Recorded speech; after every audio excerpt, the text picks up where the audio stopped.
Welcome to Coin Hunter UK. Today, we are taking a closer look at the unique 2005 Australian 5-cent coin. Make sure to hit the subscribe button so you don't miss any of our upcoming coin discoveries. Take a closer look at this object. At first glance, it appears to be nothing more than a humble, worn 5-cent piece, a leftover bit of pocket change from 2005. But appearances can be deceiving. This isn't just currency. It is a tangible piece of Australian history, a miniature metal archive that captures a specific moment in time and connects a tapestry of people, places, and turning points.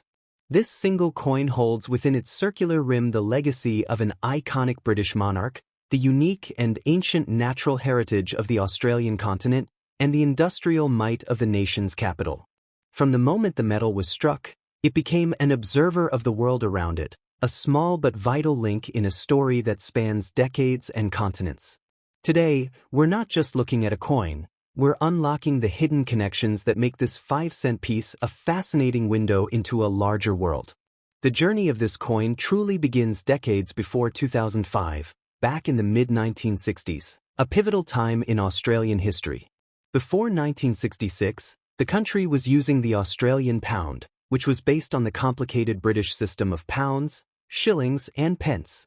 In a major move towards modernization and an assertion of national identity, the government made the monumental decision to switch to a decimal currency system. But a new system needed a new face. Enter Stuart Devlin, an exceptionally talented Australian designer and silversmith. Devlin saw this not as a mere logistical task, but as a golden opportunity. He rejected traditional, boring heraldic designs and instead conceived a powerful idea that would redefine the visual identity of a nation. Australia's new coins should be an iconic reflection of its unique and extraordinary wildlife, serving as tiny, traveling ambassadors of the country's natural heritage. This visionary concept is why we now have the echidna, the platypus, and the kangaroo on the change in our pockets. When Stuart Devlin was tasked with choosing a face for the 5-cent coin, he didn't just pick any animal. He chose the short-beaked echidna, one of the most enigmatic creatures on Earth. His choice was deeply deliberate. The echidna is a biological marvel, a monotreme, one of only 2 mammals in the world, along with the platypus, that lay eggs instead of giving birth to live young. By placing this living fossil on the nation's most widely circulated small change, Devlin wanted to highlight Australia's status as a land of evolutionary wonders. The design itself was a masterpiece of precision. He managed to fit the intricate details of the echidna's defensive spines and its curled-up posture within a tiny circular frame. This choice transformed a simple piece of metal into a tribute to a creature that has survived since the prehistoric era, making the 5-cent coin a constant reminder of the ancient and mysterious nature of the Australian wilderness.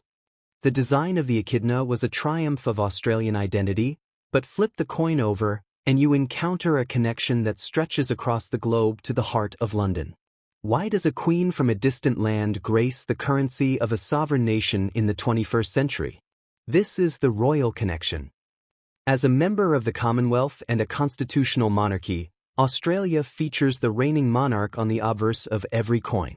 For this 2005 piece, it is the iconic effigy of Queen Elizabeth II.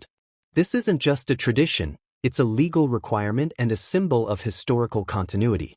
It represents the formal link between the Australian government and the Crown. While the back of the coin celebrates Australia's unique wild nature, the front anchors it to a centuries-old global institution, making every 5-cent piece a bridge between the rugged Australian outback and the grand halls of Buckingham Palace. The portrait of Queen Elizabeth II on this 2005 coin tells its own fascinating story of artistry and evolution. This specific likeness is known as the 4th effigy, and it was created by the renowned British sculptor Ian Rank Broadley. Introduced in 1998, Rank Broadley's design was a departure from previous versions. He intentionally chose to depict the Queen with a sense of realism and maturity, rather than a youthful, idealized image. He wanted to show a monarch who had weathered decades of history, portraying her with a crown and jewelry that reflected her royal dignity while maintaining a deeply human quality. For this 2005 5-cent piece, Rank Broadley's work ensures that the coin isn't just currency, but a miniature gallery piece. His initials, IRB, can often be found in tiny letters at the base of the Queen's neck, serving as a permanent signature of the master artist who connected British royal tradition with the everyday lives of millions of Australians. With the creative visions of Stuart Devlin and Ian Rank broadly finalized, the story moves from the artist's studio to the heavy machinery of the Royal Australian Mint in Canberra. This is where the abstract designs were transformed into hard currency. Since opening in 1965, the Mint has been the heartbeat of Australia's monetary production, and for this 2005 coin, the process was one of high-tech precision. Huge coils of copper-nickel, a blend of 75% copper and 25% nickel, were fed into massive industrial presses. These machines struck the blank metal discs with thousands of pounds of pressure, simultaneously imprinting the majestic Queen on one side and the humble Echidna on the other. This industrial birth marks the moment the coin stopped being a concept and became a legal tender, ready to endure years of friction, heat, and exchange as it traveled through the hands of a nation. The physical birth of this 2005 5-cent piece took place within the high-security walls of the Royal Australian Mint in Canberra, a facility renowned for its world-class engineering. The process is a fascinating blend of metallurgy and mass production. To create these durable coins, a specific alloy known as copper-nickel is used, consisting of a precise mix of 75% copper and 25% nickel. This combination was chosen specifically for its silver-like luster and its incredible resistance to wear and tear. At the Mint, these metals are processed into long strips, from which circular blanks are punched out. These blanks are then fed into high-speed coining presses where the designs of the Queen and the Echidna are struck onto the metal with immense force. This industrial journey ensures that every coin is identical in weight and dimension, ready to withstand decades of circulation across the vast Australian continent. To understand the world this coin entered, we have to look at the state of Australia in 2005, a time of extraordinary economic prosperity.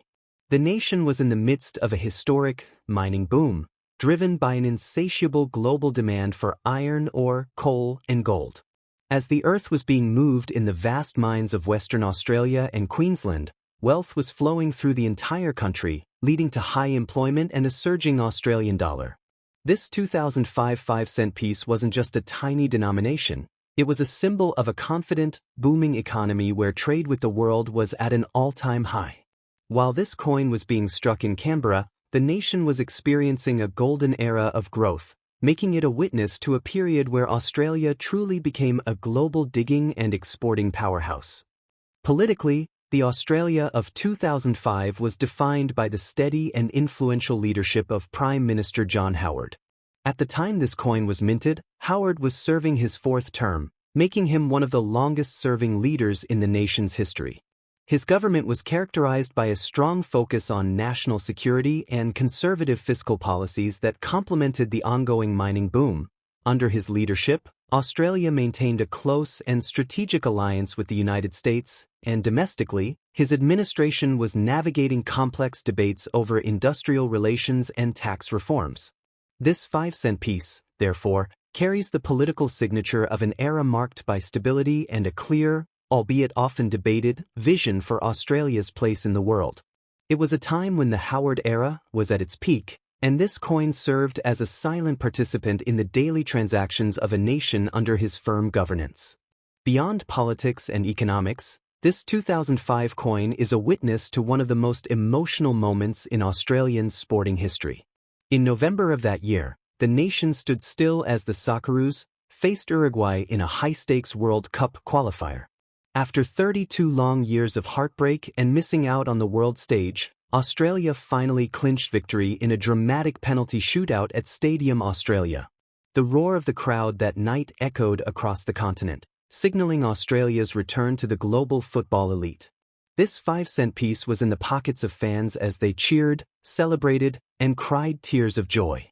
It serves as a tiny, metallic memento of a time when the never-say-die Australian spirit captured the world's attention, proving that even the smallest coin can be linked to a nation's biggest triumphs. As we move from history to the present day, a crucial question arises for every collector. Is this 2005 5-cent piece just common pocket change, Or is there something extraordinary hidden on its surface? This is where the hunt for error coins begins. In the numismatic world, the tiniest mistake during the minting process can turn a standard coin into a rare treasure.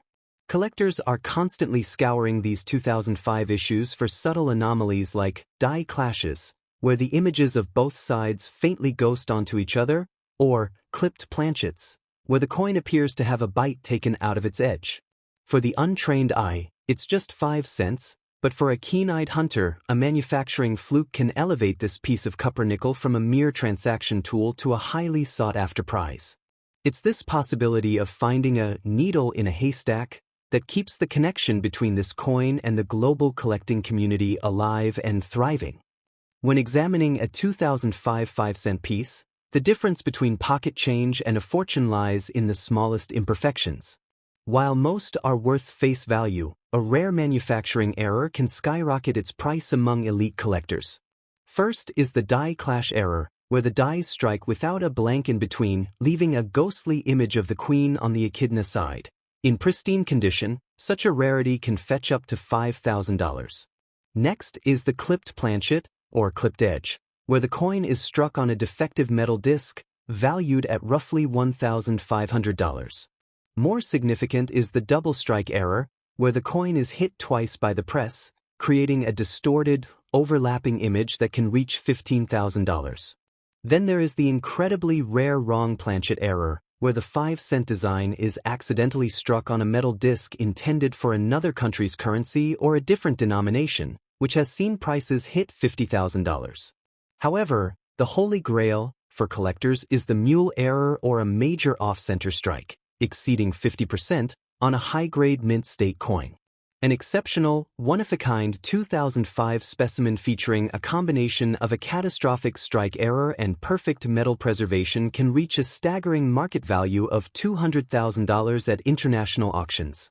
For a hunter, these tiny flaws are the keys to a life-changing discovery, turning a humble 5 cents into a legendary prize.